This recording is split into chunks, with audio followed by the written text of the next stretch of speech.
Hey guys, tonight we're diving into a tale of quiet revolution, one that's not told with the usual fanfare, but rather with subtlety and pragmatism. The calm rise of Ibrahim Traoré, the current military leader of Burkina Faso, is a story that you might not hear blaring across the headlines every day, but it's certainly one that has reshaped the trajectory of this West African nation. So, before you get too comfortable, take a moment to like the video and subscribe, but only if you genuinely enjoy what I do here. And while you're settling in, drop your location and the local time in the comments. I always love seeing where these journeys take you. Now, dim the lights, maybe turn on a fan for that soft background hum, and let's ease into tonight's journey together. Burkina Faso is a landlocked country nestled in the heart of West Africa, where political upheavals and military coups have often been a part of the narrative. Ibrahim Traoré, a relatively quiet figure until recent years, now holds the reins of the country's future. But how did this young, determined military officer, who was barely known to the international public before his rise to power, become one of the most talked about names in African politics? This isn't a story of loud declarations and ambitious speeches, but one of action, strategy, and a determined resolve to steer a nation out of chaos. Traoré's rise to power, in many ways, represents a quiet revolution, a shift that speaks to the deep-seated desires of a people, the struggles of a nation, and a leader who understands the weight of his new role. So, let's take a step back and explore the layers of Burkina Faso's recent history and how Ibrahim Traoré's name emerged as one that would change the direction of this resilient country. In a moment, you'll begin to understand why this quiet revolution was far more than just a coup. It was the culmination of years of unrest, military involvement, and a nation's desperate need for stability. Before we jump into the events that led to Ibrahim Traoré's leadership, it's important to understand the backdrop against which his rise took place. Burkina Faso, a country that's seen its fair share of turbulence, had long been navigating a storm of political instability. The challenges facing the nation were not just isolated incidents, but part of a broader pattern of unrest that had plagued Burkina Faso for decades. The roots of political instability in Burkina Faso go back to its colonial past, under French rule, and the country's post-independence journey wasn't any less tumultuous. Burkina Faso, formerly known as Upper Volta, struggled with a series of weak and unstable governments throughout the 20th century. In 1987, a pivotal moment occurred when Thomas Sankara, often referred to as Africa's Che Guevara, seized power through a coup. Sankara's vision was revolutionary, focused on self-reliance, and his populist policies earned him admiration, but also strong opposition from various quarters. His assassination in the same year by his close ally Blaise Compaoré marked the beginning of another long period of political turbulence. Compaoré's rule, which lasted for 27 years, was a combination of stability and repression. While the country was relatively stable under his leadership, his government was also accused of corruption, human rights abuses, and a lack of progress in key areas. The discontent from the Burkinabe people boiled over in 2014 when widespread protests forced Compaoré to step down after an attempt to extend his presidency for another term. This left Burkina Faso in a precarious position, without a clear leader and amidst growing political tensions. However, the real turning point came when Burkina Faso, like many countries in the Sahel region, began facing increasing security threats. Jihadist insurgencies fueled by local groups and regional instability started to make incursions into Burkina Faso. The country, once relatively insulated from such violence, found itself in a dire situation as extremist groups began to target civilian populations, military personnel, and key government infrastructure. This growing insecurity led to widespread displacement and a breakdown of order in many parts of the country. It was against this chaotic backdrop, filled with political fragmentation and a fragile security situation, that Ibrahim Traoré's rise became a matter of national importance. Traoré, relatively unknown on the international stage, found himself thrust into the spotlight during a moment of national crisis. His leadership didn't come from the lofty corridors of politics or diplomacy, but from within the military. An institution that, for better or worse, has shaped Burkina Faso's political landscape for much of its modern history.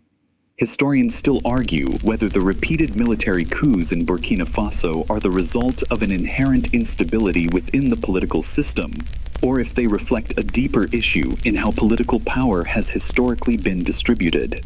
Some believe that the military has become too entrenched in the country's governance, while others argue that the military is simply responding to the people's demands for security and a functioning state.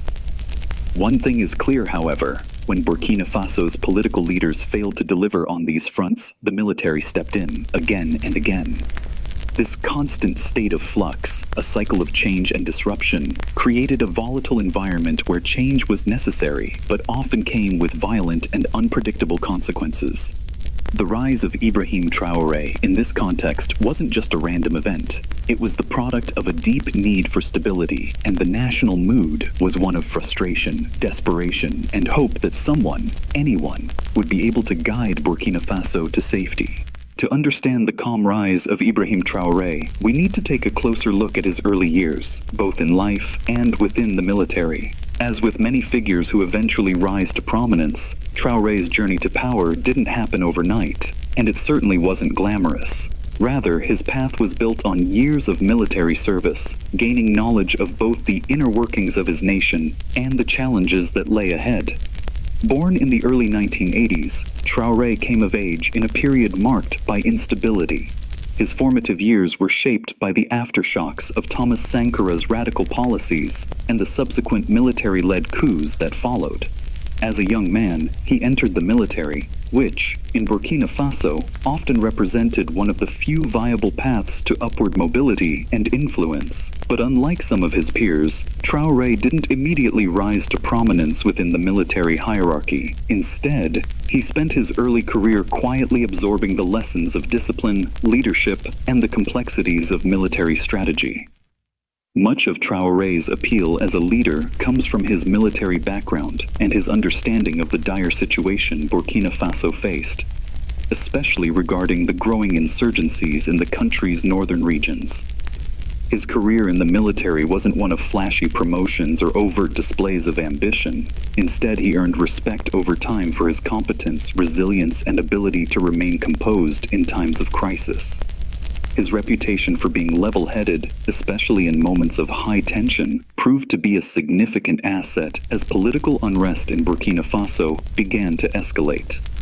One key aspect that shaped Traoré's military career was the growing threat of jihadist groups in the Sahel region, including Burkina Faso's northern borders. These groups had steadily expanded their influence, destabilizing neighboring Mali and Niger, and they began to push into Burkina Faso, exploiting gaps in the national defense. As the country's security situation deteriorated, Traoré rose within the ranks, not just because of his ability as a soldier, but because of his ability to think critically in an environment that demanded adaptability. But what truly set him apart was his leadership style, which contrasted sharply with the more volatile and outspoken figures of his time. Traoré was quiet, not given to grand speeches or dramatic public appearances. Instead, he built relationships through action, trust, and a reputation for getting things done. This approach made him well suited to the military environment where decisions had to be made swiftly, often under duress, and without the luxury of time or public scrutiny. This calm demeanor also allowed him to remain relatively anonymous, operating in the background until the moment when his leadership was needed the most. Historians still debate whether leaders like Traoré, who emerge from a military context, are better suited to lead nations in times of crisis. Some argue that the discipline and strategic thinking instilled by military training are invaluable in addressing national security challenges, while others warn that military leadership can become authoritarian and stifle political freedom. Regardless, Traoré's military upbringing gave him the practical experience necessary to navigate the country's complex security issues. In the end, it wasn't just Traoré's military skills that set him up for his eventual leadership role. It was his ability to read the changing political landscape and recognize the opportunities that would allow him to act. By the time the country reached a boiling point in 2022, his name had already been quietly circulating among the ranks of the military as a potential leader who could stabilize the country's fractured security forces. Traoré's calm, collected nature and his ability to avoid unnecessary drama in the lead-up to his rise were precisely what the country needed at that moment. As Burkina Faso's political and security situation grew more unstable, Ibrahim Traoré's military career positioned him in the right place at the right time. But it wasn't just his experience or rank that led to his sudden prominence. It was also the mounting crisis that left the country vulnerable to further turmoil. The people of Burkina Faso were watching as their nation grappled with an escalating threat from armed extremist groups, particularly in the northern and eastern regions. Insurgencies, attacks, and widespread displacement had become part of daily life, leaving the government of the time increasingly unable to keep pace with the growing violence. Burkina Faso's government had been struggling for years, particularly under President Roch-Marc Christian Kaboré, who had been in power since 2015. The failure of the government to address the worsening security crisis had led to growing public dissatisfaction. Protests and demonstrations erupted in cities across the country, and it became clear that the government was losing the confidence of its people. But the situation was even more dire than it seemed on the surface. The National Army, which had long been a key institution in maintaining order, was increasingly stretched thin by the demands of combating armed extremist groups. Morale within the military was low, and the lack of resources and coordination made them less effective at securing the country. In this context, Traoré's ability to remain level-headed and maintain the support of his peers in the military became crucial. By 2022, a growing number of military officers, frustrated by the government's inability to stem the tide of violence, began to turn their attention to a different solution. Many within the military were increasingly sympathetic to the idea of a coup, believing that only a change in leadership could restore stability to the country. At the same time, public support for a change in government was swelling. The Burkinabe people had become disillusioned with the slow pace of action against insurgents and the government's inability to provide security. In January 2022, a group of military officers led by Lieutenant Colonel Paul-Henri Sandaogo Damiba executed a coup, ousting President Kaboré. But even as Damiba assumed power, the country's security situation remained perilous. Despite the military's initial success in overthrowing Kaboré, the insecurity continued, and Damiba's administration struggled to manage the insurgency. This presented a critical opportunity for Ibrahim Traoré, who had been a part of the military's efforts to combat extremist groups but had remained in the background up until that point. Traoré, a relatively young officer compared to many of his contemporaries, quickly became a prominent figure as military dissatisfaction with Damiba grew. His calm leadership and the respect he commanded from his fellow soldiers positioned him as the alternative to Damiba's rule, which was faltering under the weight of mounting challenges. Historians still debate the necessity and the outcomes of military coups in African nations, especially in the context of security crises. Some argue that the military is often the only institution capable of restoring order in such turbulent environments, while others suggest that these coups undermine the democratic process and often lead to more instability in the long term.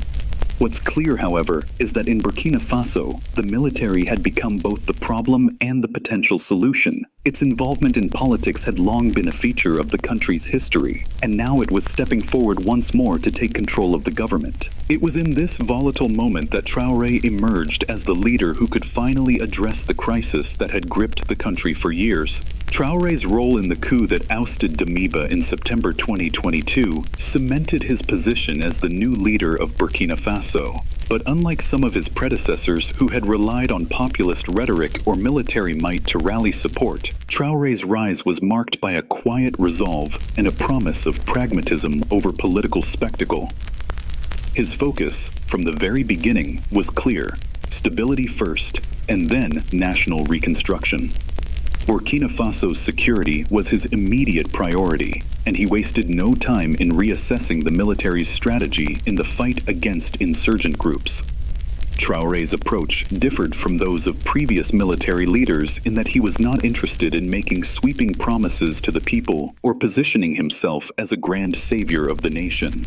Instead, his message was more grounded: The country needed immediate action, and the military would be the instrument of change, but it would be a measured and purposeful effort. This calm, pragmatic approach made Ibrahim Traoré different from many of the fiery, larger-than-life figures who had come before him. His rise was not marked by grand speeches or symbolic gestures. Rather, it was an action-driven leadership that focused on immediate solutions. In a country desperate for security and stability, this approach spoke to the core needs of the people: security, order, and the promise of a better future. As Traoré assumed power, his leadership was viewed with a mix of skepticism and cautious optimism. While his calm rise had earned him respect within the military, the true test of his leadership would be whether he could balance the demands of national security with the need for political reform and unity. The weight of history lay heavy on his shoulders, and the people of Burkina Faso were waiting to see whether he could deliver on the promises of a quiet revolution. With Ibrahim Traoré firmly in control after the September 2022 coup, the reality of governance began to set in. The country had a new leader, yes, but the situation was far from simple. Traoré had promised a pragmatic approach, focusing on security first, but that was only one part of the equation. The Burkinabe people were looking for more than just the end of the insurgent threat. They were hoping for a sense of stability, for something resembling the peace that had eluded their country for years. But this was not a time for sweeping reforms or quick fixes. It was a time for careful, calculated steps. The most immediate challenge for Traoré was the growing insurgency that had already spread throughout Burkina Faso's northern and eastern regions. The country's borders were porous, and extremist groups had taken advantage of the security vacuum left by the government's failure to adequately respond to the threat. Traoré's primary goal was clear: stop the insurgents before they could gain further ground. But that wasn't going to be easy. The military was under-equipped, stretched thin, and dealing with low morale, having already faced years of failed attempts to contain the violence. To make matters worse, the resources needed to mount a successful counteroffensive were in short supply. Traoré's leadership was focused on retooling the military's approach to the insurgency. Instead of relying on the same tired strategies that had failed in the past, he pushed for a more comprehensive, coordinated effort, emphasizing the need for better communication between the different branches of the military, as well as cooperation with neighboring countries facing similar challenges. This would not be a quick victory. It would require time, patience, and military reform. However, there was a looming question. Could a military leader who had just risen to power be trusted with the future of the country? Would Traoré, whose ascension had been marked by a swift military coup, be able to transition from a military commander to a unifying leader for the people of Burkina Faso? Historians still debate the effectiveness of military leaders who come to power through coups. Some argue that they can often stabilize a country in the short term, while others point out that such leaders are frequently unable to implement meaningful long-term reforms. Traoré's challenge was not just to quell the insurgency, but to prove that he could lead a nation into a new era of peace and stability. Traoré's approach to national security was also closely tied to his understanding of the broader social fabric of Burkina Faso. He knew that without addressing the root causes of discontent, poverty, unemployment, lack of opportunity, the security situation could never truly be resolved. Military might could clear insurgent groups from towns and villages, but if the underlying issues weren't dealt with, the violence would simply return. So, in addition to his security-focused policies, Traoré began to focus on creating a more inclusive national dialogue. He reached out to various political factions, as well as civil society organizations, in an attempt to build a broader coalition of support. While his government was still military in nature, Traoré seemed determined not to repeat the mistakes of previous military regimes, which had relied too heavily on authoritarianism and failed to engage meaningfully with the country's diverse population. One of the key aspects of his leadership was the message of national unity. Traoré's speeches often emphasized the need for Burkinabe people, regardless of their political or ethnic background, to work together for the country's recovery. His approach, though pragmatic, also sought to inspire hope among the population. There was no quick fix to the country's problems, but by acknowledging the severity of the challenges and committing to an inclusive path forward, he presented himself as the leader who could restore order and lead Burkina Faso back to stability. However, Traoré's leadership also had its critics. Some in the country worried that his military background and the fact that he had come to power through a coup made him more prone to authoritarian tendencies. As the leader of a country with a history of coups and military rule, he was faced with the difficult task of convincing both the people of Burkina Faso and the international community that his leadership was different, that it was about restoring peace, not perpetuating a cycle of military-led governments. One of the ongoing challenges for Traoré was his ability to balance the demands of national security with the need for political and social reforms. As the leader of a country where military power had traditionally been the dominant force, could Traoré avoid the pitfalls of his predecessors and steer Burkina Faso toward a more democratic future? Or would his leadership, like so many others before him, end in a return to authoritarianism? As time went on, Traoré's government focused on strengthening the military, building up regional alliances, and securing the necessary resources to fight the insurgency. But he also knew that the trust of the people could only be maintained if he proved that his leadership was more than just about security. For the people of Burkina Faso, the hope was not only for a safer country, but for a future that was more prosperous, just, and inclusive.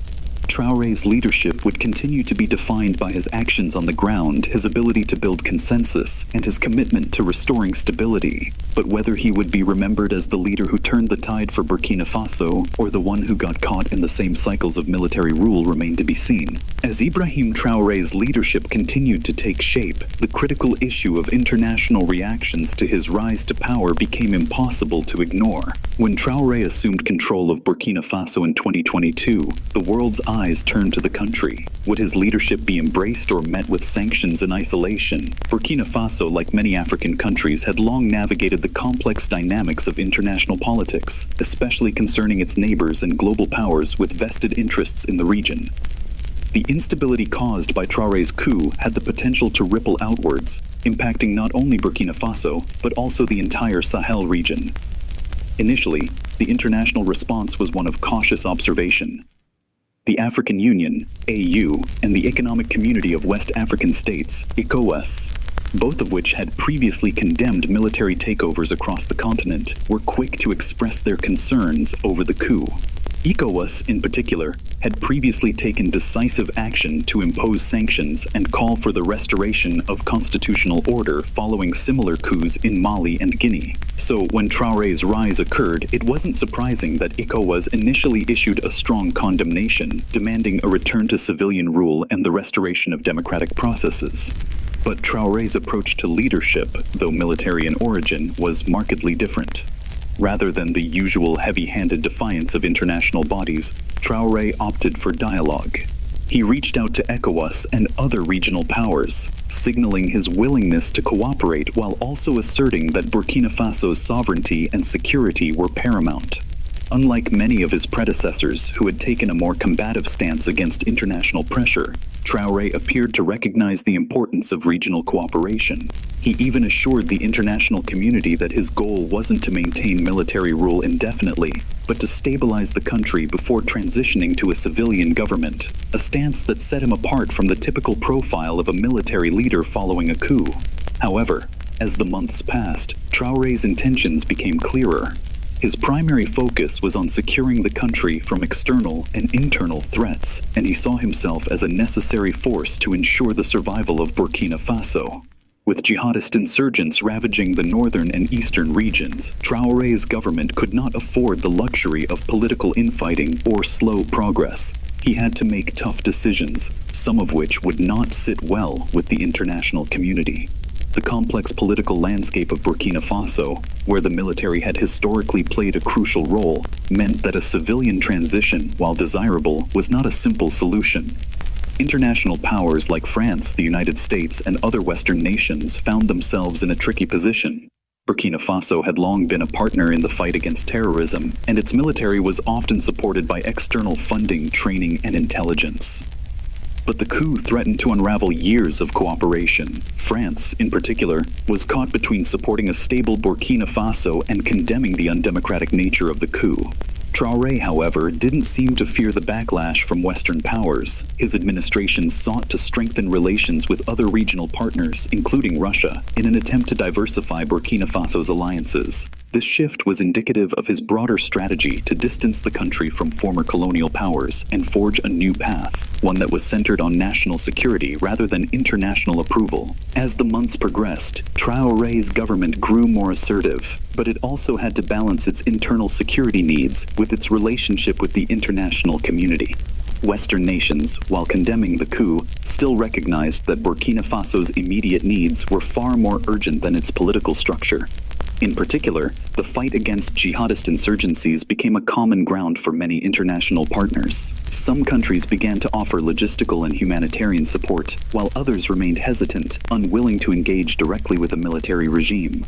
This situation created a complex dynamic where Burkina Faso's security needs clashed with its political standing on the world stage.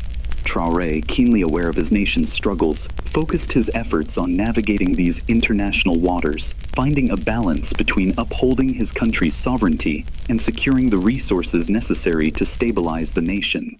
The challenge he faced was not just dealing with insurgents on the ground, but also managing the international perception of his leadership, a delicate balancing act that could determine his long-term success or failure.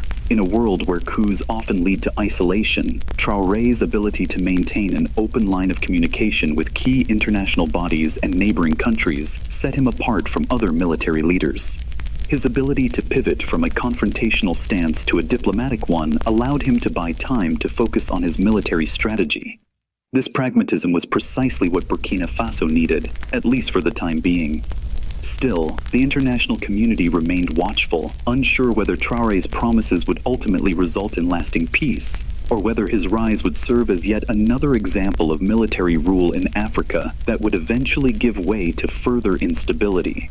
Historians are divided on how much international support can truly help stabilize military regimes after a coup.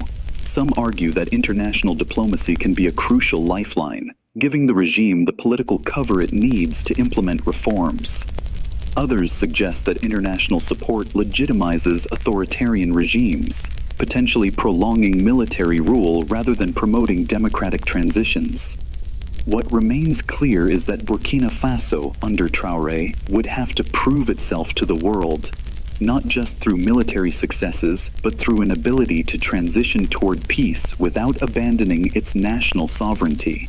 While Ibrahim Traoré's rise to power was built on the immediate need for security and stability, the more nuanced challenge was how to transition from a military regime to a government that could truly address the needs of the people, without falling into the same patterns that had plagued Burkina Faso's past. As Traoré took charge, he understood that restoring peace in the country wasn't simply about pushing back insurgents. It was about rebuilding trust in the state and its institutions, which had been hollowed out over years of instability, failed leadership, and a fragile social fabric. One of Traoré's early moves as a leader was to emphasize national unity and peace building. He needed to reassure a fractured society that the military was not simply seizing power for the sake of power, but rather stepping in to fill a gap left by ineffective civilian governments. A key part of his strategy was to foster a sense of collective national identity, one that transcended political differences, regional divisions, and the trauma of past conflicts. By focusing on unity, Traoré hoped to give the people of Burkina Faso something to rally behind, something more than just the image of a military leader, but the promise of a more secure and inclusive future. In his early speeches, Traoré was cautious but clear. He rejected the idea of a military dictatorship that would hold power indefinitely. Instead, he framed his leadership as temporary, focused on restoring security and preparing the nation for a return to constitutional order. This message resonated with many, as the alternative, continuing on the path of chaos, was far less appealing. But could Traoré really live up to these promises? Could he successfully navigate the delicate balance between military rule and the eventual transition to civilian governance? One major hurdle Traoré faced was the question of legitimacy. While he had the support of the military, gaining the trust of the broader public and political factions was a different challenge altogether. In a country where political disillusionment had been brewing for years, especially after the fall of Compaoré and the subsequent instability, Traoré's legitimacy was constantly under scrutiny. He knew that securing peace and stability wouldn't be enough. He needed to ensure that his rule had a sense of purpose and direction that aligned with the aspirations of the people. His challenge was clear: move beyond military control and engage the public in shaping the future of Burkina Faso. As part of his effort to build this legitimacy, Traoré initiated a series of reforms aimed at restoring trust in the state. He focused on improving the effectiveness of the military in dealing with the insurgency, but he also started to tackle governance in a broader sense.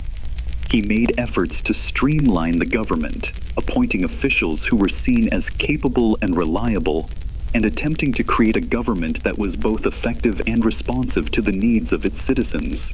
However, Traoré's efforts were far from flawless. The security situation remained dire, and the economic toll of the insurgencies continued to weigh heavily on the population. As much as he tried to focus on national unity and governance, the military-led government was still the central pillar of power. Burkina Faso's citizens, many of whom had lived through years of instability, were understandably wary. Could the military ever truly deliver a democratic future, or would the country fall into the same pattern of military rule that it had seen so many times before? One thing that became clear as Traoré settled into his leadership role was his pragmatism. He did not overpromise or take dramatic steps to quickly win over critics. Instead, he focused on small, calculated victories, be it securing key regions from insurgent control, increasing coordination with neighboring countries, or pushing for gradual reforms to show that his leadership wasn't just about holding power, but about creating lasting change. His approach, while not flashy, reflected an understanding that rebuilding trust in the state was a long-term project, not something that could be achieved through rapid, sweeping changes. His quiet and measured approach to governance led to growing support, particularly from those who were tired of the chaotic and disillusioned politics of the past. Traoré wasn't the type to seek out the spotlight. Instead, his focus was on getting things done behind the scenes, maintaining a low profile, and allowing his actions to speak for themselves. This method earned him respect, especially among the military, and those who saw his steady leadership as a welcome change from the past. Historians still debate the impact of military-led transitions in African nations. Some argue that such leadership is often necessary in times of crisis, especially when governments are unable or unwilling to address the security needs of their people. Others point to the long-term risks of military rule, suggesting that it often leads to authoritarianism, stifling political development and progress. Whether Traoré's approach will lead to a lasting peace in Burkina Faso, or whether it will ultimately give way to further instability, remains to be seen. What is clear, however, is that his leadership has provided a crucial moment in Burkina Faso's history, a moment that, for better or for worse, will define the future of the country. In a world where coups and military leadership are often followed by cycles of violence and instability, Ibrahim Traoré's calm and pragmatic leadership represents a different path. His quiet rise to power, with its focus on gradual reform and national unity, speaks to the hope that Burkina Faso can find a way to move forward without repeating the mistakes of its past. As Ibrahim Traoré settled into power, his leadership began to unfold amidst an ever-changing backdrop of national and international scrutiny. One of his most immediate challenges was managing the delicate relationship between military control and civilian aspirations for democratic governance. While Traoré had inherited the reins of a country deeply fractured by decades of political instability, his methods showed a different approach to military leadership. He knew that the political legitimacy of his rule would depend on his ability to balance the authority of the military with the broader needs of the civilian population. But even more pressing was the necessity of uniting a country fractured by insecurity and years of governance failures. In his early days as the de facto leader, Traoré repeatedly emphasized his commitment to a future that involved civilian leadership. While his rule was military in nature, he made it clear that the end goal was always to bring Burkina Faso back to a state of peace and order, creating the conditions for a return to civilian governance. This was an important message, as many Burkinabe citizens, particularly those who had lived through previous military coups, were cautious about a potential slide back into authoritarian rule. Despite these promises, the reality of military leadership remained a contentious issue. Military rule in Burkina Faso, as in many African nations, was a complicated matter, necessary for security, but also ripe with the potential for abuses of power. In this volatile environment, Traoré's focus on peace-building and military reform was seen as a promising, albeit cautious, approach. But could he truly deliver on his promises? His path was uncertain, and critics warned that the military might fall back into old patterns of governance that had left the country in turmoil for so long. As Traoré grappled with these questions, the reality of the insurgency that had been ravaging the country loomed large. The threat of extremist groups was as severe as ever, and while military action alone could not solve the issue, Traoré found himself in a position where security was his #1 priority. However, he also understood that security wasn't just about military might, it was about winning the trust of the people. He began to foster an inclusive dialogue with political leaders and civil society organizations, seeking to unite the people around a shared vision for the future of the country. In doing so, he hoped to pave the way for a peaceful transition to a more stable political system, one that was grounded in both military strength and democratic principles. While Traoré's leadership was rooted in military experience, it was also characterized by a refreshing pragmatism. Unlike many military leaders before him, he didn't attempt to rule through fear or by clinging to power indefinitely. Instead, his approach was one of gradual reform, showing a clear understanding that the people of Burkina Faso would not accept a return to military authoritarianism. His willingness to engage with various political factions and listen to the concerns of the population was key to building support among the people, something previous military regimes had struggled to do.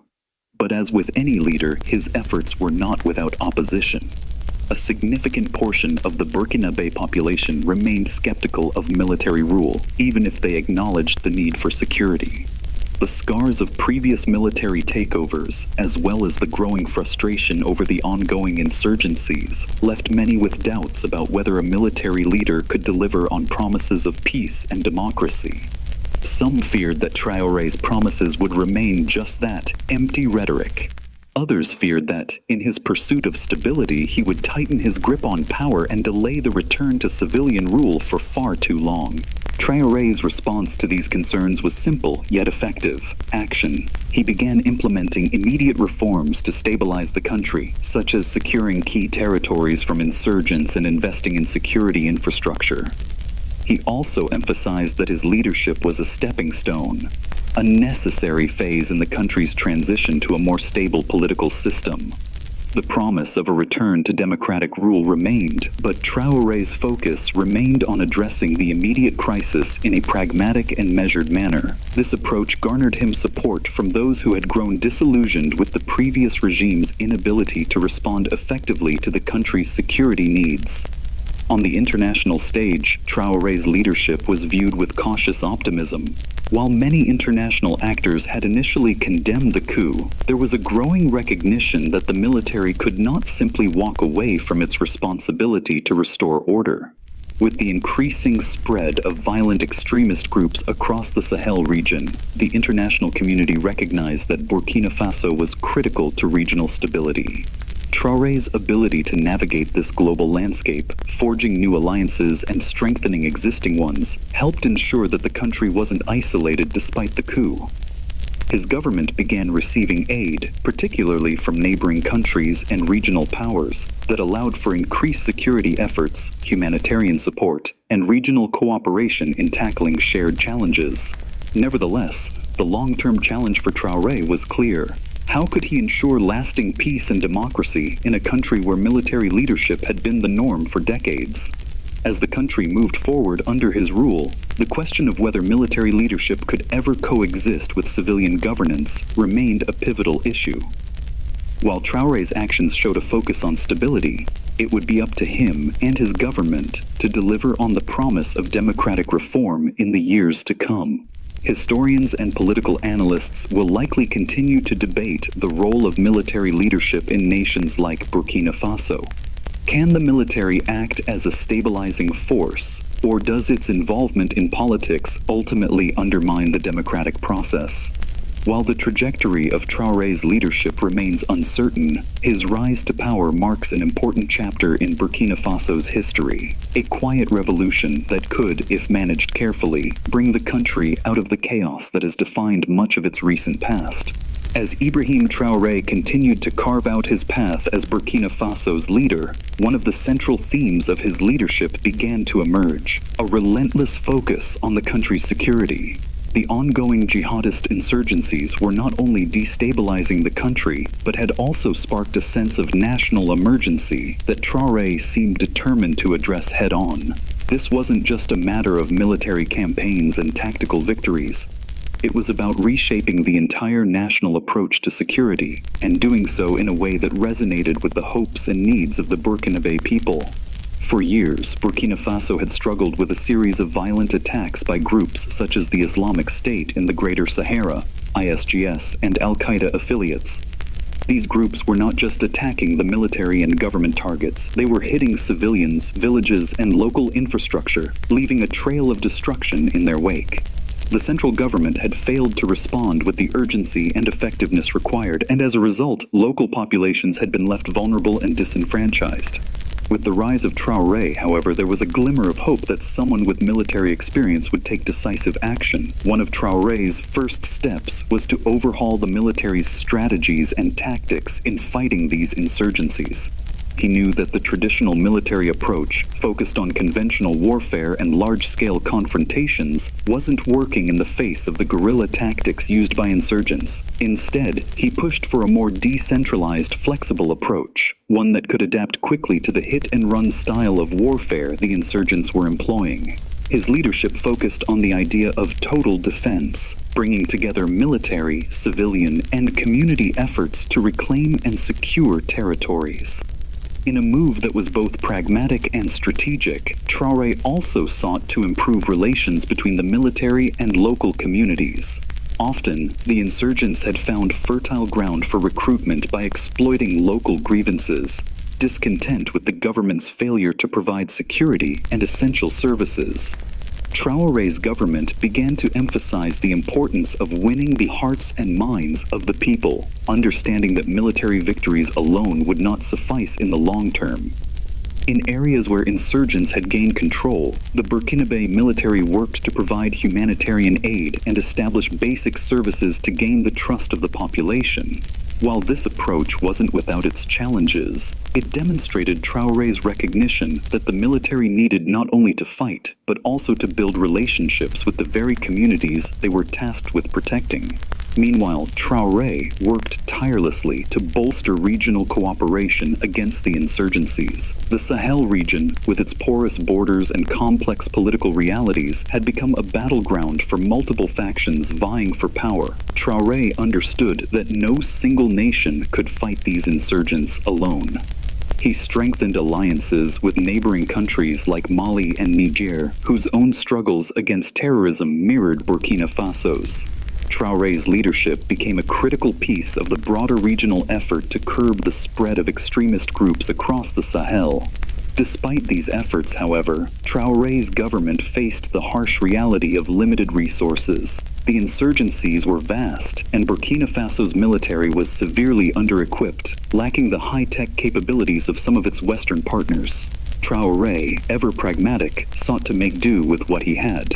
Rather than relying on the external military support that many in the international community were hesitant to offer, he focused on making the best use of local resources, forging partnerships with smaller, regional players, and emphasizing self-reliance in securing the nation. At the same time, Traoré didn't shy away from making tough decisions about the military's role in governance. While his government was military-led, he repeatedly stated that the military was not interested in holding on to power indefinitely. His message was consistent. The military was only stepping in because the political establishment had failed to secure the country, and it was doing so with the goal of eventually handing the country back to civilian leadership once stability had been restored. This commitment to eventually transitioning power, although not immediate, was an important distinction between Traoré and other military leaders who had taken power through coups and sought to consolidate it for the long term. Historians continue to debate the role of the military in nation building, particularly in countries like Burkina Faso. Is the military simply a tool for maintaining security, or does it inherently corrupt the political system by taking too central a role in governance? Some critics argue that military-led governments often struggle to transition back to civilian rule, especially in countries with a history of coups and military involvement in politics. Others, however, suggest that in times of national crisis, military leadership may be a necessary evil to prevent further instability and violence. For Traoré, however, the goal was clear: provide immediate security and stability, and then move toward a more inclusive, civilian-led government once the country was secure. Traoré's leadership faced many obstacles, but his methodical approach to national security set him apart from past leaders. By focusing not only on military action, but on the reconstruction of trust between the state and the people, he hoped to lay the groundwork for a more sustainable peace. Yet, as the months wore on, the question remained: would the Burkinabe people buy into his promises of change, or would they continue to view the military as the primary force behind the nation's recovery? The complexities of Traoré's leadership lie not just in his actions, but in the questions that remain. How long could a military leader like Traoré maintain the delicate balance between power and legitimacy? Could he deliver on his promises without falling into the trap of authoritarianism? Only time would tell, but the stakes were high, for both Traoré and the people of Burkina Faso, whose hopes for peace and stability rested heavily on his shoulders. As Ibrahim Traoré's leadership deepened, a critical element emerged that would significantly influence his time in power: the delicate balance between military authority and the wider political environment in Burkina Faso. While his focus on security and the fight against insurgents was paramount, the fact that Burkina Faso had a history of instability linked to military coups and authoritarian rule meant that Traoré's rise was inherently precarious. The larger question that loomed over his leadership wasn't whether he could stabilize the country in the short term, but whether he could genuinely lead Burkina Faso toward long-term peace and democratic restoration. One of the more striking aspects of Traoré's leadership was his openness to dialogue with the public and political factions. Unlike many military leaders who often come to power through force and then isolate themselves from broader political forces, Traoré seemed to understand that any lasting stability would require more than military might. The civilian population, long disillusioned with the political class, needed to feel heard, and the political elite had to be engaged. Traoré took steps to address this by involving political and civil society leaders in discussions about the country's future. His government, despite being led by the military, aimed to establish a level of cooperation with political parties and civil organizations, even if the specifics of how this cooperation would unfold remained unclear. This willingness to engage with political figures came at a time when the nation's fragile political culture was undergoing significant rethinking. Many Burkinabe citizens, though welcoming Traoré's initial moves to secure the country, remained wary. Could they trust another military government? And if so, for how long? What many didn't yet realize was that Traoré, a man who had stepped in during a crisis, was also slowly redefining the role of the military in Burkina Faso's political future. His calls for a return to civilian rule weren't just empty promises, but part of a larger vision to reassert civilian control once the security situation was addressed. At the same time, Traoré's military government had to manage the increasingly complex relationship with the international community. As mentioned before, many of Burkina Faso's traditional allies, such as France, had voiced their displeasure over the coup, and there were concerns about how the country would be reintegrated into the global fold. Western nations, particularly France, had supported Burkina Faso's previous government in the fight against insurgents, but after Traoré's coup, their engagement became cautious. For Burkina Faso, this left Traoré to seek support elsewhere, particularly in the growing influence of Russia and regional powers.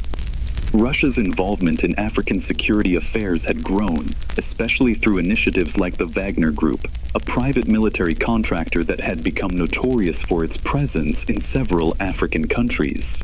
While Burkina Faso did not formally align itself with Russia in the same way as some other countries in the region, there were signs that Traoré was open to strengthening ties with non-Western powers. His government's willingness to engage with Russia, alongside France's increasingly critical stance, added a layer of complexity to Burkina Faso's diplomatic landscape. This pivot was part of a broader strategy of diversifying Burkina Faso's international alliances and reducing dependence on any single power. However, Traoré's shift in foreign policy wasn't just about balancing global powers. It was also about securing the resources needed to combat the insurgency. Given the challenges facing Burkina Faso's military, the country needed access to weapons, training, and intelligence sharing that would bolster its security capabilities. While Western powers were hesitant to engage fully, Russia and regional players provided new avenues for cooperation.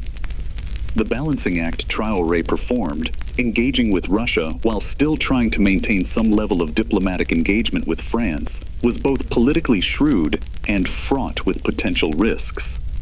Internally, Traoré had to navigate the competing interests within the Burkinabe political system. The tension between military rule and the desire for civilian democracy was always present, and it was never more evident than in the reactions from political elites who had lost power when the military took over. Some supported Traoré, recognizing that his leadership was a necessary response to the chaos that had preceded him, but others saw him as part of the very system of military rule that had kept the country in turmoil for decades. The challenge for Traoré was not only to stabilize the country and address the insurgency, but also to manage the complex political environment that demanded reform while simultaneously dealing with entrenched powers who had traditionally dominated the country's leadership.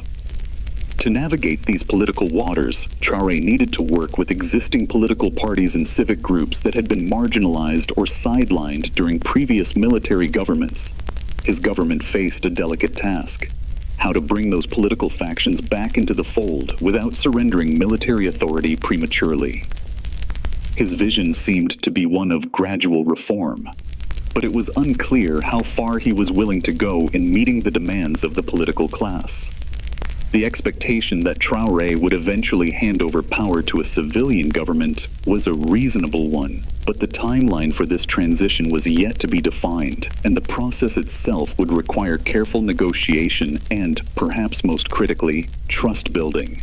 Ultimately, it seemed that Ibrahim Traoré's leadership would be defined by his ability to balance military authority with political and social reform. His calm, pragmatic approach made him a stark contrast to the more bombastic military leaders of the past. But it would be his commitment to eventually returning Burkina Faso to civilian rule that would truly define his legacy. The question that lingered, however, was whether the Burkinabe people would be patient enough to wait for that transition, or whether the military rule that had begun so abruptly would settle in for the long term. Only time would tell whether this quiet revolution would prove to be a lasting, transformative moment in Burkina Faso's history, or another chapter in the nation's cycle of political upheaval. As the months passed and Ibrahim Traoré continued to consolidate power, the complexity of his leadership grew. The military, despite its prominent role in securing the country and pushing back insurgents, was still struggling with a sense of legitimacy in the eyes of the Burkinabe people. For many, the military was a necessary force for stability, but the long-term hope for peace lay in a return to civilian governance. As Traoré walked the fine line between military authority and public expectations, the question remained: could he genuinely pave the way for democracy, or was he doomed to follow the well-worn path of military-led regimes that became entrenched in power? Despite his promises of eventual civilian rule, Traoré's government was still military-led. This meant that while his rhetoric focused on the need for reform, the reality of governance under his leadership was shaped by military priorities. The insurgencies, still unchecked and spreading throughout the country, demanded immediate attention. Traoré's government couldn't afford to divert resources away from the fight against jihadist groups or shift too quickly towards political reforms that might alienate the very institution that had made his rule possible, the military itself. To make matters more complex, Traoré's military government was still working to stabilize not just the security situation, but also the economy, which had been severely impacted by years of violence. Large swaths of the country's rural areas were effectively under the control of insurgents, disrupting agriculture, the backbone of Burkina Faso's economy. The government was facing massive displacement, with millions of people forced to flee their homes to escape violence.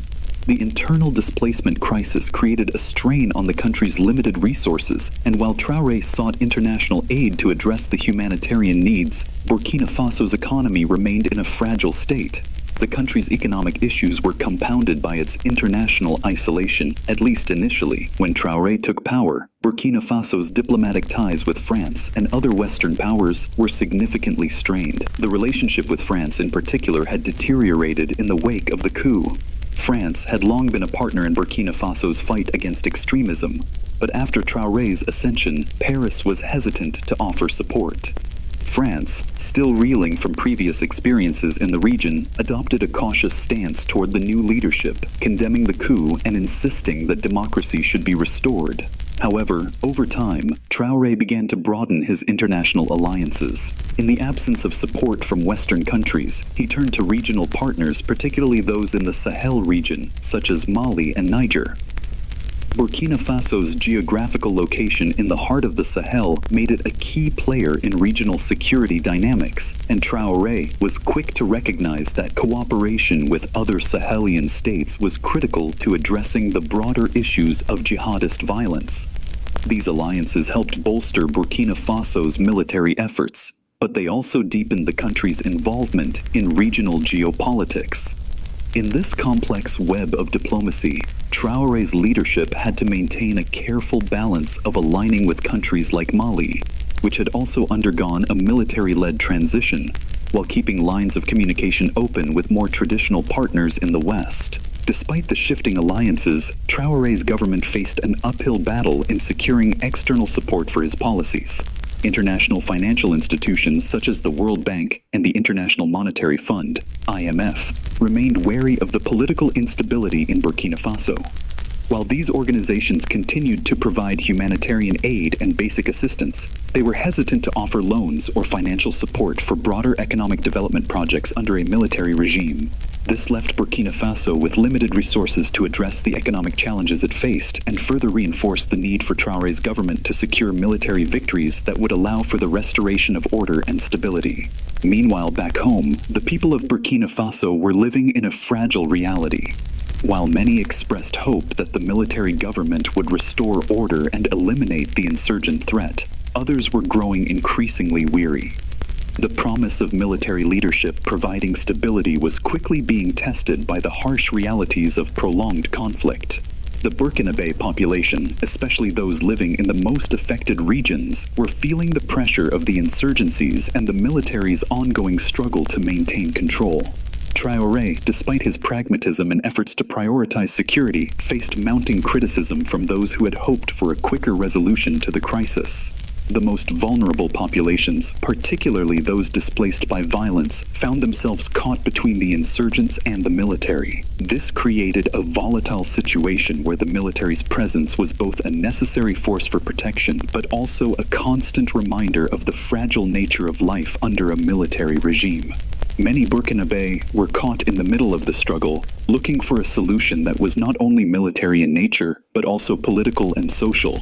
Traoré's ability to balance military needs with the demands of governance would be critical in shaping his legacy. His leadership, while pragmatic, had to evolve beyond military action if it was to be seen as a success. His commitment to eventually transitioning to civilian rule was central to this evolution, but the timeline for that shift remained uncertain.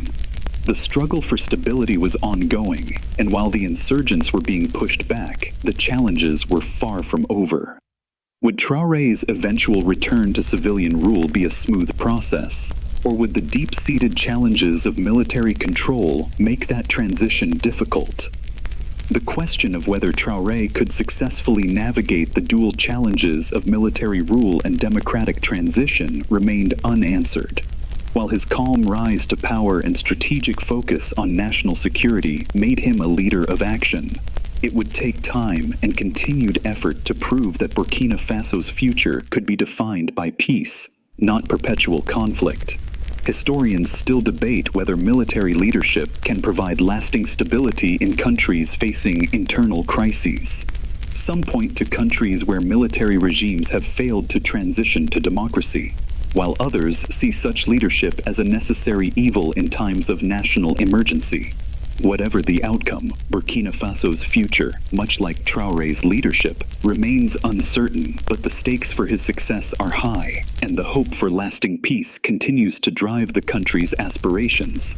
As Ibrahim Traoré's government moved through its early stages, one of the most significant challenges to his leadership came not from external threats or insurgencies, but from within his own country. A significant portion of the Burkinabe population, while hopeful for stability, was skeptical of the military leadership and the potential for long-term democracy. The painful memories of military coups, authoritarian regimes, and the stifling of political freedoms made it difficult for many to trust the promises of a peaceful, civilian-led future. In the eyes of some, the presence of the military in politics was a double-edged sword, necessary for security, but inherently problematic for the nation's democratic aspirations. Traoré was acutely aware of this skepticism, and his administration sought to bridge the gap between military leadership and the civilian population. But could a man who had come to power through a coup truly steer Burkina Faso towards the democracy that its people craved? The task was monumental, and every decision he made, from military operations to political reforms, was scrutinized not just by the people, but by the international community.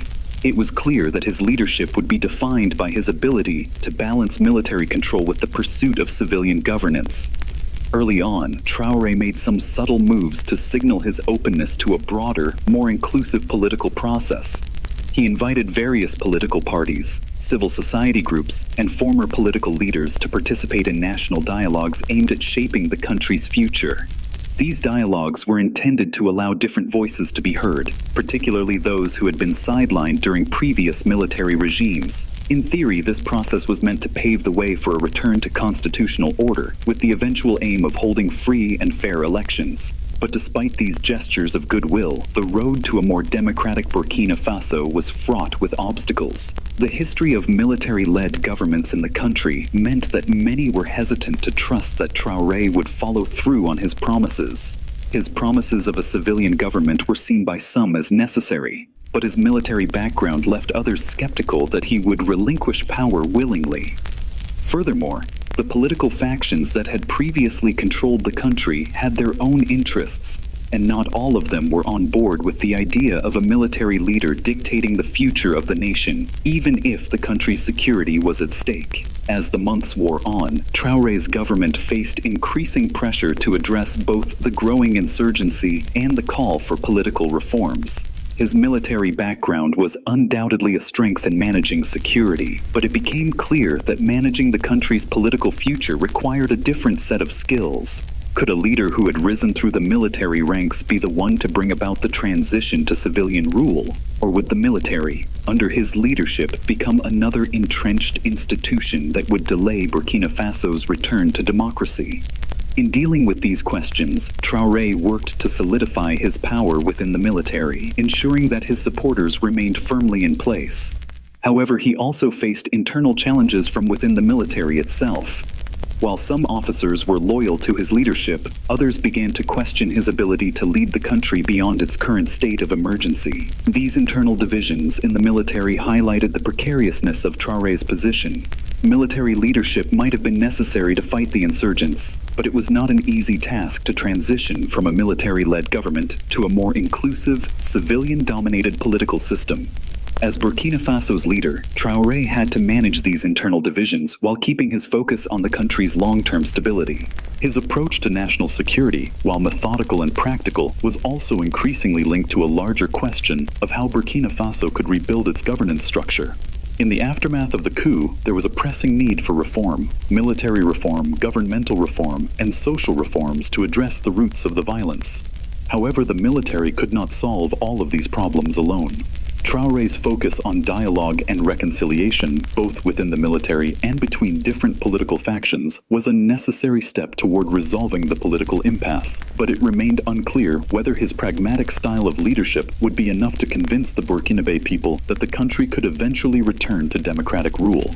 While Traoré's leadership seemed focused on the immediate security needs of the country, there was no escaping the fact that his government would be judged by its ability to meet the long-term demands for political stability and democracy. The people of Burkina Faso had seen enough military-led regimes to know that without genuine political reform, the cycle of instability could continue. But for Traoré, a young leader with relatively little experience in governance, the challenge of balancing the military's control with civilian aspirations was a monumental task. Despite these challenges, the continued support from the military and many civilians, particularly those in regions most affected by insurgent violence, remained a crucial asset for Traoré. His ability to maintain that support would depend on his ability to prove that the military-led government was temporary and that the transition to civilian rule was his ultimate goal. The burden of proof lay on his shoulders, and his actions would need to demonstrate that his leadership was more than just a stopgap solution to a national crisis.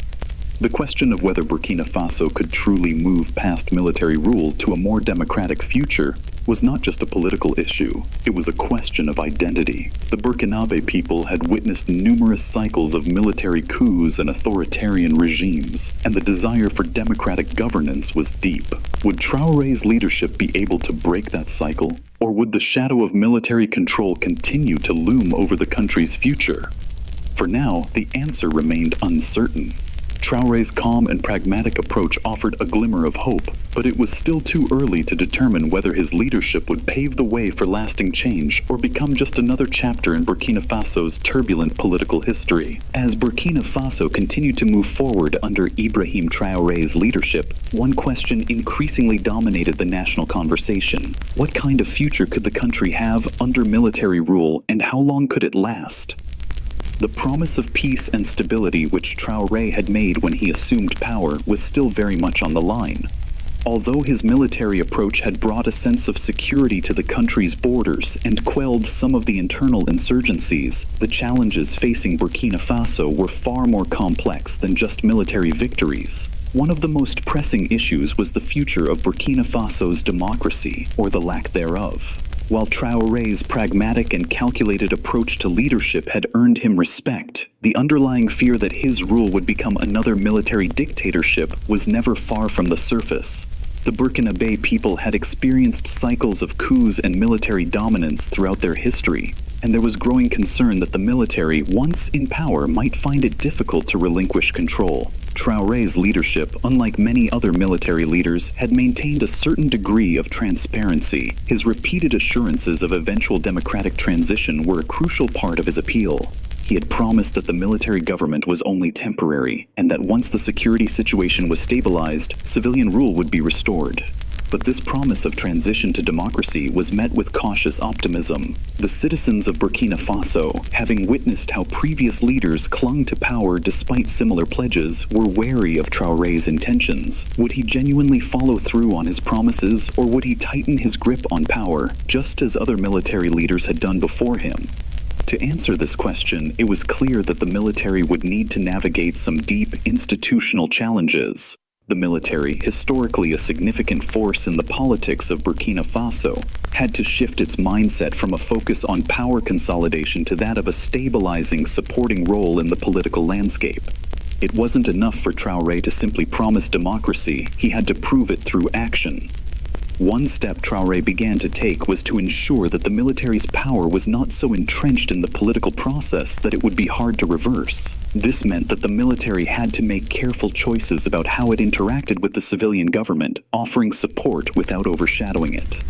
Meanwhile, the Burkinabe public had mixed feelings. Many had witnessed firsthand the breakdown of governance, the lack of security, and the failures of civilian administrations to deal with the growing insurgency.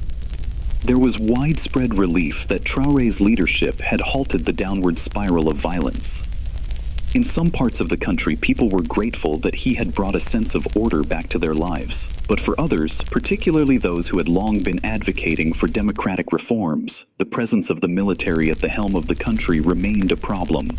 They feared that a military government, no matter how well-intentioned, could easily drift into authoritarianism. For Traoré, the solution to this problem wasn't simply about trying to please everyone. It was about balancing the country's immediate security needs with its long-term aspirations. To truly stabilize the country, he would need to act as a bridge between the military's role in providing security and the civilian push for a more democratic political system. A major part of this effort was the establishment of national dialogue, reaching out to civil society groups, opposition parties, and other stakeholders to discuss the country's future and the path toward democratic elections. In his speeches and public appearances, Traoré repeatedly emphasized that the military's involvement in government was always intended to be a temporary measure. He encouraged discussions about the eventual formation of a transitional government, which could begin to take on more power as the situation stabilized. These measures helped build a sense of hope, especially among those who feared that the coup would become just another chapter in Burkina Faso's history of military rule. But for Traoré, the difficult part would be maintaining that trust while leading the country through the complex realities of military governance. One of the most important aspects of this transition would be to ensure that the military didn't see itself as above civilian oversight. This would mean that Traoré would need to allow for the establishment of institutions and structures that could serve as checks on military power. The creation of a civilian-led body responsible for overseeing the security situation, for example, would be an essential step in restoring the public's faith in the process. Without such reforms, there was always the risk that the military would become so entrenched in power that civilian leadership would never regain control. Another aspect of this challenge was regional dynamics. Traoré was keenly aware that Burkina Faso was part of a larger, unstable Sahelian region, where jihadist groups were increasingly spreading their influence across national borders. Regional cooperation, especially with neighbors like Mali, Niger, and other West African states, was key to securing Burkina Faso's future. But as Traoré worked to forge these alliances, he also had to be cautious about how his relationships with neighboring military regimes were perceived both domestically and internationally. Was Burkina Faso under Traoré becoming another military-led country in a region increasingly dominated by military rule? Historians often debate the effectiveness of military governance in regions affected by insurgencies. In some cases, such as in the Sahel, military governments have been able to bring stability in the short term, particularly by restoring order and security. However, the long-term challenge is always about transitioning to democratic governance, something that has proven difficult in many African countries. Can Traoré break the cycle of military leadership, or will his rise to power simply lead to another instance of military rule with no end in sight? As the country moves forward under Traoré's leadership, the delicate balance between military security and democratic aspirations remains a key issue. While Traoré has pledged to return power to civilians once stability is achieved, it remains to be seen whether this transition will be smooth or fraught with complications. The future of Burkina Faso, like the future of Traoré's leadership, hinges on the ability to restore peace, build trust, and navigate the complex political landscape that has plagued the country for so long. As Ibrahim Traoré's leadership entered its second year, the question of national identity became even more critical for Burkina Faso. The military had restored some semblance of order in the face of escalating violence, but the deeper work of rebuilding a national identity, one that transcended ethnic divisions, past political failures, and the trauma of insurgency, remained a monumental challenge. For Traoré, this was not just about governance or military victories. It was about creating a sense of unity among the Burkinabe people, all of whom had endured the ravages of conflict in their own way. One of the key struggles for Burkina Faso, and one that Traoré's leadership could not avoid, was the question of national cohesion. Like many African nations, Burkina Faso is home to a rich mosaic of ethnic groups, each with their own history, language, and culture. Historically, these diverse groups had been united by the common bond of national identity. However, the long-standing political instability, military coups, and the recent insurgencies had tested the strength of this bond. The ongoing insurgencies had further exacerbated regional tensions as different ethnic groups, sometimes along regional lines, were forced to take sides in the fight for survival. For Traoré, this was a delicate issue, one that required not just military might but also a unifying national vision. To build this vision, Traoré recognized that the first step was to provide security for all Burkinabe, no matter where they lived or which ethnic group they belonged to. This meant that his military strategies had to take into account the social dynamics of the country, avoiding the alienation of any one group and ensuring that the military's presence didn't inadvertently exacerbate divisions. The idea of national unity, after all, wasn't just about preventing violence. It was about making sure that every Burkinabe felt like a stakeholder in the country's future. While military actions and security strategies dominated the early months of Traoré's leadership, he soon recognized that lasting stability would require more than just military victory. It would require economic opportunities, social programs, and most importantly, a narrative of shared destiny. He began pushing for initiatives that encouraged social cohesion and unity. For example, he worked to reintegrate those displaced by the insurgency back into their communities, focusing not only on their physical security but also on their economic well-being.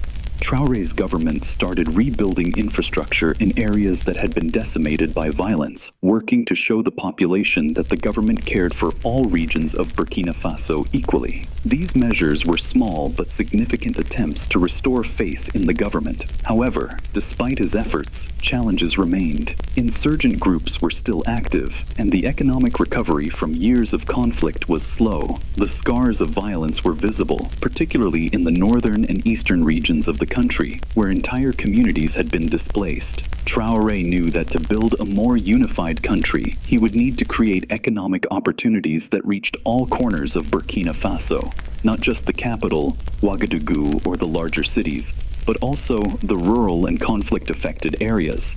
Economic recovery was key to his vision, but it was clear that this recovery would take time, especially given the deeply fragmented state of the economy. Despite these hurdles, Traoré's leadership had garnered significant support from certain sectors of the population. Many Burkinabe, particularly in the regions hardest hit by insurgent activity, saw the military as their protectors. These regions, where violence had led to high levels of displacement, had found some measure of stability under Traoré's leadership. The military had been more present, providing security where the previous civilian government had failed. For these people, the military was no longer a symbol of repression, but a necessary force for protection. This was a key aspect of Traoré's leadership, his ability to frame military governance as something that was for the people, a bridge between the chaotic past and the hopeful future. However, there were others who were critical of the military's dominance in politics, and these critics feared that Burkina Faso was at risk of becoming another African country where the military held an iron grip on power for decades. For many in the country's political and civil society circles, there was a deep desire for a return to civilian rule. Traoré's government had made promises to that end, but the question remained: how long would the military remain in power, and would it ever truly step aside? Traoré's ability to navigate this tension between military authority and civilian aspirations would be one of the defining challenges of his leadership. In his speeches, he continued to emphasize the importance of returning to civilian rule once the country's security was restored. Yet each passing day saw the military's involvement in politics grow deeper. The Burkinabe people had experienced firsthand how fragile democracy could be in a country where the military held so much power. Could they trust Traoré's promises, or would his leadership ultimately lead to another military dictatorship? At the same time, Traoré's growing relationship with neighboring countries in the Sahel region was crucial to Burkina Faso's future. The Sahel, with its porous borders and transnational insurgent groups, represented a major security challenge not just for Burkina Faso, but for the entire region. In this context, regional cooperation was essential. Traoré continued to align with countries like Mali and Niger, working together to combat the spread of extremist groups in the region. This cooperation, though strategically important, also presented challenges. Critics within Burkina Faso questioned the alliances with military-led regimes, particularly given the backlash against similar regimes in other parts of Africa. In the end, the central question remained: could Burkina Faso find a balance between military stability and democratic reform? Ibrahim Traoré's success would depend not only on his military strategies, but on his ability to navigate the complex political terrain of Burkina Faso, bringing together the interests of the military, the aspirations of the people, and the promises of international cooperation. The future of the country and of his leadership was far from certain, but for the first time in years, the people of Burkina Faso had hope that the country could find a way forward, if only the right balance could be struck. As Ibrahim Traoré's leadership progressed, the path toward a more peaceful and stable Burkina Faso became clearer, but it was still fraught with challenges. The Burkinabe people, tired of years of conflict and instability, continued to place their hope in his hands. His government's commitment to restoring order, combating insurgencies, and eventually transitioning to civilian rule had won him a considerable amount of goodwill, especially from the rural regions most affected by violence. However, his true test as a leader would come not from the battlefield, but from his ability to keep his promises of democratic transition while maintaining enough power to secure the country's future. One of the most difficult balancing acts for Traoré was managing the country's deep divisions. The insurgency had not only fractured the country geographically, but had also torn at the social fabric. Many Burkinabe citizens had been displaced, and whole communities had been uprooted from their homes. These displaced populations, many of whom had lost everything, found themselves relying on the government for security and assistance. The trauma of the conflict still lingered, and as the government began to rebuild, Traoré's leadership faced the immense challenge of reconciling the violence that had torn apart families, communities, and even the country's very identity. But Traoré understood the importance of national reconciliation. While military success was essential, he knew that healing the wounds of the past was just as vital. His government had to go beyond restoring security. It needed to create a framework for forgiveness and reconciliation, where those who had been affected by the conflict could begin to rebuild their lives.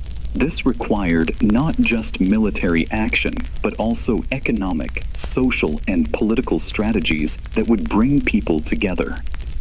Though still in its early stages, Traoré's government initiated efforts to address the humanitarian crisis and create a national dialogue about the country's future. By encouraging local-level peace-building initiatives and bringing people from various backgrounds into the conversation, Traoré worked toward a collective vision of national unity.